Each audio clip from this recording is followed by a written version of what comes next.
जय शंकर. नमस्कार मित्रांनो, मी प्रशांत इनामदार परत एकदा मी स्वागत करतो आजच्या आपल्या नवीन यूट्यूब व्हिडिओमध्ये. तर आजच्या आपल्या यूट्यूब व्हिडिओचा हा आजचा टॉपिक आहे, तो आहे ट्रेडिंग वर्सेस इन्व्हेस्टिंग. म्हणजे ट्रेडिंग मधला आणि इन्व्हेस्टिंग मधला काय फरक आहे नक्की, तो आपण आजच्या व्हिडिओच्या माध्यमातून आपण बघणार आहोत. तर ट्रेडिंग ही एक कन्सेप्ट वेगळी आहे आणि इन्व्हेस्टिंग ही एक कन्सेप्ट वेगळी आहे. सगळ्यात पहिल्यांदा आपण ट्रेडिंग म्हणजे काय हे बघूया आणि ट्रेडिंगचा पार्ट संपल्यानंतर आपण इन्व्हेस्टिंग या कन्सेप्ट कडे येऊया. आपण आता ट्रेडिंग मध्ये ट्रेडिंगचा मुळात व्ह्यू हा शॉर्ट टर्मचा व्ह्यू असतो. म्हणजे अगदी कमी कालावधीसाठी ट्रेडिंग केलं जातं. आता कमी कालावधी म्हणजे किती आहे? कमी कालावधी मिनिमम 1 दिवस किंवा मिनिमम काही मिनिटं पण आपण पकडूया, ते मॅक्सिमम 1 वर्ष. आता हा जो पिरियड आहे, या पिरियड कशानुसार ठरलाय? तर त्या टाइप्स नुसार ठरलेला आहे. तर या ट्रेडिंग मध्ये काही टाइप्स आहेत, काही प्रकार आहेत. तर ते एक एक प्रकार आपण डिस्कस करूया. त्यातला पहिला प्रकार आहे ट्रेडिंगचा, तो म्हणजे इंट्राडे ट्रेडिंग. आता इंट्राडे ट्रेडिंग म्हणजे काय? की इंट्राडे ट्रेडिंग म्हणजे ज्या दिवशी तुम्ही स्टॉक बाय करता त्याच दिवशी तुम्हाला तो स्टॉक विकावा लागतो. फॉर एक्झाम्पल, 9:15 वाजता मार्केट सुरू झालं. 9:15 वाजता मार्केट सुरू झाल्यानंतर तुम्ही एखादा स्टॉक बाय केला, तर दुपारी 3:30 वाजेपर्यंत जे मार्केट सुरू असतं, तर 3:30 वाजायच्या अगोदरच तुम्हाला काय करावं लागतं? तो स्टॉक तुम्हाला विकावा लागतो, सेल ऑफ करावा लागतो. तर जर का तुम्ही 3:30 म्हणजे मी टायमिंग तसं मार्केटचं क्लोजिंग टायमिंग एक्झॅक्टली मी सांगितलं, तसं तुम्हाला साधारण एक 3:10 वाजेपर्यंत म्हणजे 3:10 तुम्हाला तो स्टॉक काय करावा लागतो? विकावा लागतो. जर का तुम्ही विकला नाही, तर तुमची जी काही सिस्टीम आहे किंवा तुमचा जो काही ब्रोकर आहे, तो ब्रोकर तुमच्या वतीनं तो स्टॉक विकतो, ज्याला ऑटो स्क्वेअर ऑफ असं म्हणतात. त्या ऑटो स्क्वेअर ऑफचे एक्स्ट्रा चार्जेस तुम्हाला पे करावे लागतात. तर हे झालं इंट्राडे ट्रेडिंग. म्हणजे जे ट्रेडिंग हे फक्त एका दिवसासाठीच केलं जातं, त्याला म्हणतात इंट्राडे ट्रेडिंग. दुसरा ट्रेडिंगचा प्रकार आहे, तो म्हणजे स्विंग ट्रेडिंग. आता स्विंग ट्रेडिंग म्हणजे जो स्टॉक 1 आठवडा, 2 आठवडे किंवा मॅक्सिमम 3 आठवड्यांसाठी होल्ड केला जातो आणि 2 आठवडे 3 आठवडे झाल्यानंतर प्रॉफिट बुक करता तुम्ही आणि त्या स्टॉक मधनं तुम्ही बाहेर पडता. ह्याला म्हणतात स्विंग ट्रेडिंग. स्विंग ट्रेडिंगची आणखीन एक कन्सेप्ट आहे स्विंग ट्रेडिंग. स्विंग या शब्दावरून तुम्ही लक्षात घ्या की स्विंग म्हणजे काय? की स्टॉकची एक पर्टिक्युलर किंवा स्पेसिफिक स्विंग तुम्ही पकडता. मग ती अपसाईड रॅली मधली असेल किंवा डाऊनसाईड मधली असेल, ती स्विंग तुम्ही पकडता आणि त्या पद्धतीनं तुम्ही स्टॉक तो काय करता? बाय किंवा सेल करता तुम्ही तो स्टॉक. जनरली बाईंग केलं जातं.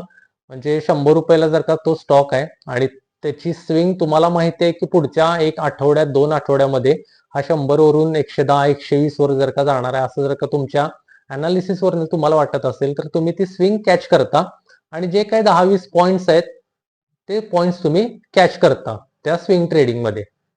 तिसरा एक प्रकार आहे, तो म्हणजे स्कॅल्पिंग.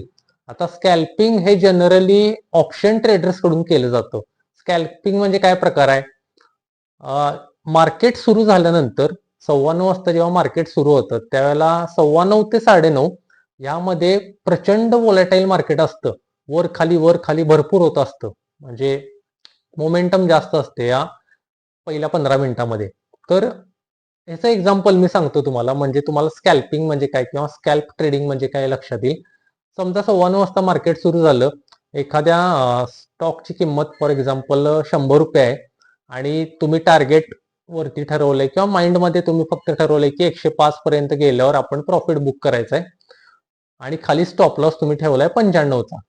तर 100 वरून जेव्हा 101 102 103 जेव्हा व्हायला लागतो आणि तुम्हाला परत नंतर वाटायला लागतं की हा स्टॉक 105 क्रॉस करून सुद्धा 110 पर्यंत जाऊ शकतो, तर तुम्ही काय करता? जे अप्पर लिमिट आहे तुमचं, टार्गेटचं जे काही वरचं लिमिट आहे, ते तुम्ही चेंज करता, मॉडिफाय करता. 105चं 110 तुम्ही परत सेट करता आणि स्टॉप लॉस जो तुमचा आहे, तो 95चा परत वाढून 100 वर नेता. म्हणजे इथं प्रॉफिट सुद्धा वाढतं तुमचं आणि स्टॉप लॉस सुद्धा खालच्या लेवलवरून वरच्या लेवलला तुम्ही घेत जाता. ह्याला म्हणतात स्कॅल्पिंग किंवा स्कॅल्प ट्रेडिंग असं म्हणतात. त्यानंतर पुढचा प्रकार आहे, तो आहे पोझिशनल ट्रेडिंग. आता पोझिशनल ट्रेडिंगचा पिरियड काय नक्की, पिरियड वाईज आपण थोडं डिस्कस करूया पोझिशनल ट्रेडिंग बद्दल. पोझिशनल ट्रेडिंग म्हणजे काही स्टॉक्स किंवा जे स्टॉक्स तुम्ही काही आठवड्यांपासून ते अगदी मॅक्सिमम 1 वर्षापर्यंत जे ठेवता त्याला म्हणतात पोझिशनल ट्रेडिंग. म्हणजे फॉर एक्झाम्पल आज जर का तुम्ही एखादा स्टॉक घेतला, 1 महिना गेला, तुम्हाला प्रॉफिटमध्ये तो गेलेला नाही स्टॉक, 2 महिने गेले, तो स्टॉक अजून प्रॉफिटमध्ये गेलेला नाही, 3 महिने, 4 महिने, 5 महिने, मॅक्सिमम तुम्ही 1 वर्षापर्यंत तुम्ही काय करू शकता, त्या स्टॉकमध्ये एक पोझिशन तुम्ही बनवू शकता किंवा क्रिएट करू शकता. तर ह्याला म्हणतात पोझिशनल ट्रेडिंग. काही आठवड्यांपासून ते वर्षापर्यंत तुम्ही स्टॉक तो होल्ड करता, याला म्हणतात पोझिशनल ट्रेडिंग.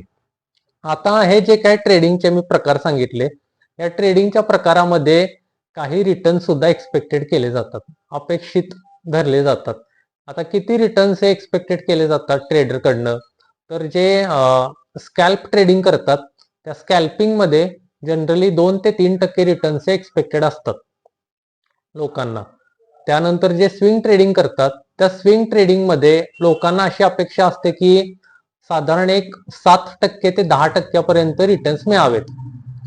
आणि जे पोझिशनल ट्रेडिंग करतात त्या पोझिशनल ट्रेडिंगमध्ये लोकांची अशी अपेक्षा असते की 15 ते 20% किंवा 10 ते 20% रिटर्न्स या स्टॉक्सनं मला दिले पाहिजेत, अशी अपेक्षा असते रिटर्न वाईज.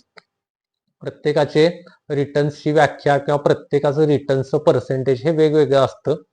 आता अशा पद्धतीने हे ट्रेडिंगचे प्रकार आहेत. ट्रेडिंगमध्ये आणखीन एक लक्षात घ्या, ट्रेडिंगचा एक महत्वाचा आणखीन एक फायदा म्हणजे जर का तुम्ही इंट्राडे ट्रेडर असाल तर त्यामध्ये मार्जिन मिळतं. म्हणजे जवळजवळ 5 पटीपर्यंत तुम्हाला मार्जिन मिळतं ट्रेडिंगमध्ये.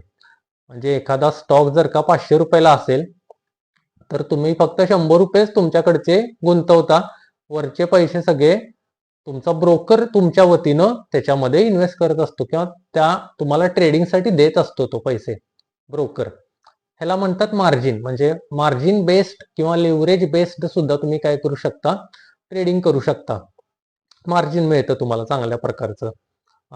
फक्त ट्रेडिंगमध्ये एक लक्षात घ्या, ट्रेडिंगमध्ये तुम्ही त्या कंपनीचे मालक बनत नाही. ट्रेडिंगचा एक मोठा ड्रॉबॅक आहे की तुम्ही त्या कंपनीचे ऑनरशिप राईट्स तुम्हाला कधीच मिळत नाहीत, हे लक्षात घ्या. फक्त ट्रेडिंगचा पर्पज किंवा ऑब्जेक्टिव्ह हाच असतो, हाच त्याचा हेतू आहे की शॉर्ट टर्मसाठी प्रॉफिट गेन करणं, शॉर्ट टर्मसाठी प्रॉफिट मिळवणं. शॉर्ट टर्मचा मी पिरियड मी मगाशी सांगितलं, सुरुवातीच्या व्हिडिओच्या सुरुवातीला मी तुम्हाला सांगितलं की 1 दिवसापासून 1 वर्षापर्यंत हा शॉर्ट टर्म पिरियड आहे. या शॉर्ट टर्म मध्ये जो काही प्रॉफिट आहे तो तुम्हाला गेन करायचा आहे आणि त्यातनं बाहेर पडायचंय. त्या स्टॉक मधनं दुसरा स्टॉक परत सर्च करावा लागतो तुम्हाला. ट्रेडिंग मध्ये आणखीन एक गोष्ट आहे ती म्हणजे ट्रेडिंग मध्ये तुम्हाला चार्ट पॅटर्न, कॅन्डलस्टिक पॅटर्न, त्या कंपनीचं फंडामेंटल अनालिसिस, टेक्निकल अनालिसिस, या सगळ्या गोष्टी करून तुम्हाला स्टॉक सर्च करावे लागतात. भले तो कुठल्याही प्रकारचा स्टॉक असू दे, म्हणजे इंट्राडे मधला असेल, स्विंग मधला असेल किंवा पोझिशनल मधला असेल, त्या स्टॉकचं पूर्णपणे डिटेलमध्ये तुम्हाला काय करावं लागतं, अनालिसिस करावं लागतं आणि मगच तो स्टॉक तुम्हाला चूज करावा लागतो ट्रेडिंगसाठी. हा एक ट्रेडिंगचा एक मोठा ड्रॉबॅक आहे. ट्रेडिंगमध्ये आणखीन एक गोष्ट म्हणजे ट्रेडिंगमध्ये जसं मी मगाशी म्हणालो की तुम्हाला ऑनरशिप राईट्स नाहीत आणि ऑनरशिप राईट्स नसल्यामुळे तुम्हाला डिव्हिडंड मिळत नाहीत कंपन्यांचे, हे लक्षात घ्या. स्पेशली जर का तुम्ही इंट्राडे ट्रेडर असेल तर त्यामध्ये कुठल्याही प्रकारचं मालक व्हायचा संबंधच येत नाही आणि मालक नसल्यामुळे तुम्हाला कुठल्याही प्रकारचा लाभांश किंवा डिव्हिडंड तुम्हाला त्यातनं मिळत नाही. कारण तुमचा मुळात हेतूच आहे की शॉर्ट टर्मसाठी तुम्हाला राहायचंय त्या कंपनी बरोबर, लॉंग टर्मसाठी रिलेशनशिप त्या कंपनी बरोबर डेव्हलप करायची नसते तुम्हाला. त्यामुळे इथं कुठल्याही प्रकारचा डिव्हिडंड तुम्हाला मिळत नाही. म्हणजे जसे पॉझिटिव्ह पॉइंट्स आहेत ट्रेडिंग मधले, तसे काही निगेटिव्ह पॉइंट सुद्धा मी आता तुम्हाला सांगितलेले आहेत. जसे फायदे आहेत तसे तोटेच आहेत. जसं प्रत्येक नाण्याच्या 2 बाजू असतात, तशा ट्रेडिंगच्या सुद्धा या 2 बाजू आहेत. तर चला आता बघूया आपण इन्व्हेस्टिंग बद्दल. इन्व्हेस्टिंगचे काय फायदे आणि तोटे आहेत. इन्व्हेस्टिंगचा सगळ्यात मोठा फायदा म्हणजे इन्व्हेस्टिंग मध्ये तुम्हाला मालकी हक्क मिळतो.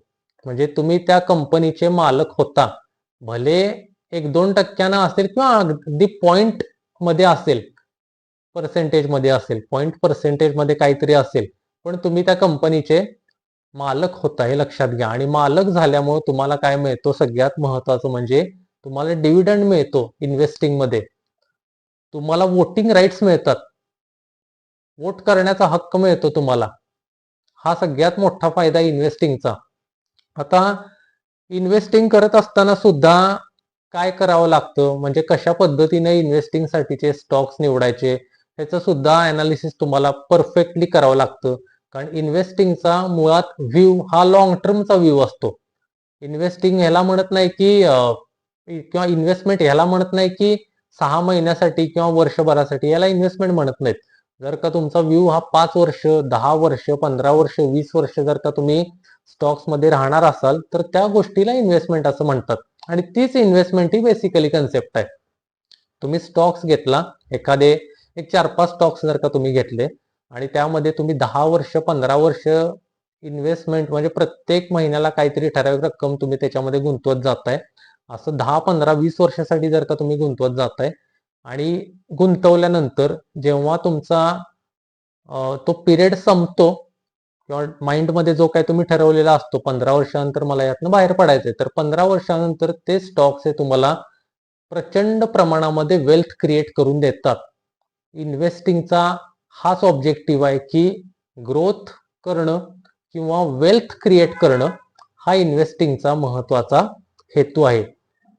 आता एक लक्षात घ्या की इन्व्हेस्ट करत असताना किंवा इन्व्हेस्टमेंट हा हेतू तुमच्या जर का मनामध्ये जर का असेल, तर इन्व्हेस्टमेंट करत असताना किती स्टॉक्स मध्ये इन्व्हेस्टमेंट करावी, हा काही लोकांना मे बी प्रश्न असेल. की तुमच्याकडे फॉर एक्झाम्पल 1 करोड रुपये आहेत, तर 1 करोड रुपये आहेत म्हणून काय तुम्ही अगदी 50, 100, 200 स्टॉक्स मध्ये तुम्ही इन्व्हेस्टमेंट करा असं नाहीये.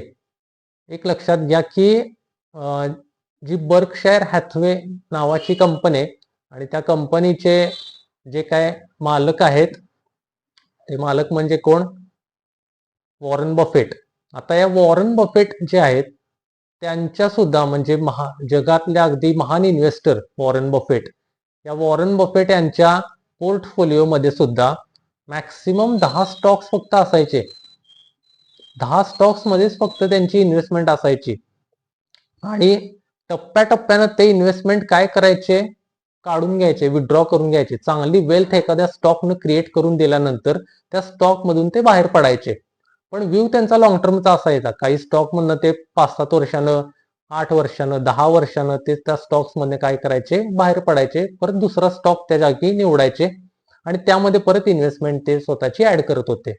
तर मॅक्सिमम 10 स्टॉक्स मध्ये त्यांची इन्व्हेस्टमेंट ही असायची. तर तुम्ही सुद्धा इन्व्हेस्टमेंट हा जर का तुमचा पर्पज असेल तर मॅक्सिमम तुम्ही 10 स्टॉक्स पण मी भरपूर सांगितले, 4 ते 5 स्टॉक्स मध्येच तुम्ही इन्व्हेस्टमेंट करा जर का तुमचा हेतू इन्व्हेस्टमेंटचा असेल तर.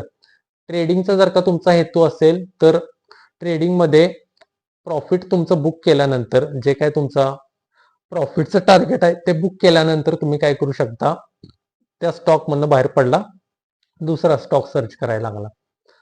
तर इन्व्हेस्टमेंट करत असताना असं नाहीये की आणखीन एक इन्व्हेस्टमेंटची मी एक बाजू सांगतो तुम्हाला. इन्व्हेस्टमेंट करत असताना असं नाही की तुम्हाला फंडामेंटल अनालिसिस आणि टेक्निकल अनालिसिस करावं लागत नाही, नाही असं नाहीये.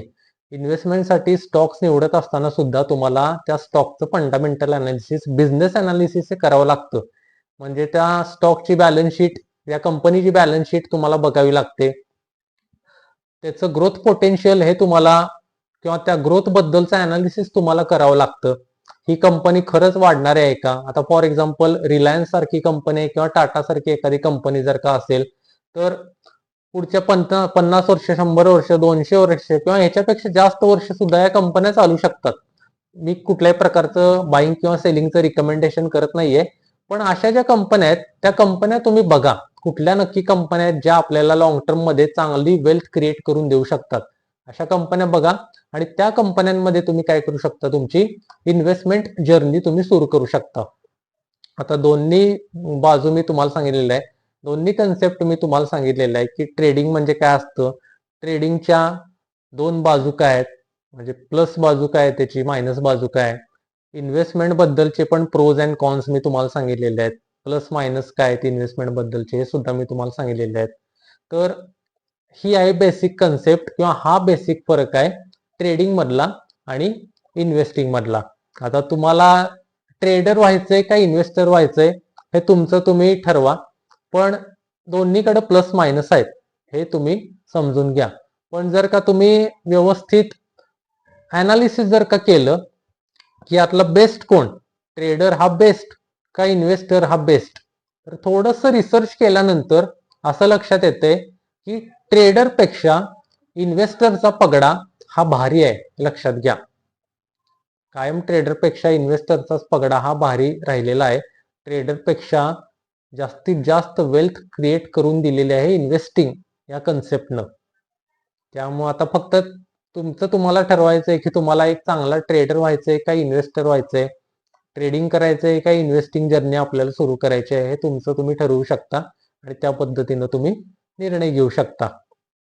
तर माझी ही कन्सेप्ट आणि माझा हा व्हिडिओ किंवा आपला हा व्हिडिओ कसा वाटला, कारण हे आता आपले झालेलं आहे, माझ्यापेक्षा मी म्हणतो आता हे आपलं हे रिलेशन बनलेलं आहे हे लक्षात घ्या. त्यामुळे व्हिडिओ कसा वाटला हे कमेंट सेक्शन मध्ये नक्की कळवा. पुढच्या व्हिडिओमध्ये आपण एक नवीन कन्सेप्ट घेऊन येऊया, नवीन कन्सेप्टवर आपण परत चर्चा करूया. तोपर्यंत धन्यवाद.